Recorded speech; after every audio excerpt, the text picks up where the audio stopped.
access control devices. Ano ang exact RFID type? Hindi kasi basta-basta nabibili to sa.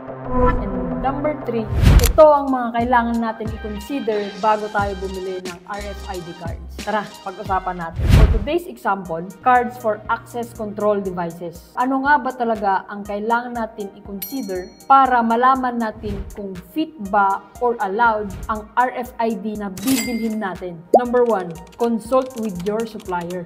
Sila ang makakapagsabi kung ano ang exact RFID type ang compatible sa device mo. Number 2, check the specs ng door lock device mo. For sure, naka-indicate yan sa may manual or product label kung anong RFID type ang door lock mo.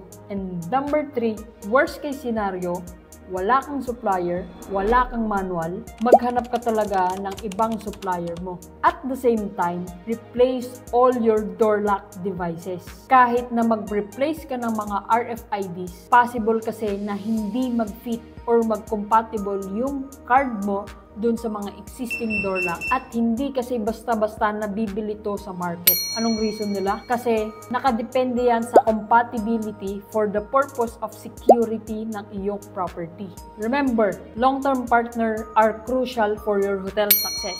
Just do it smart, okay?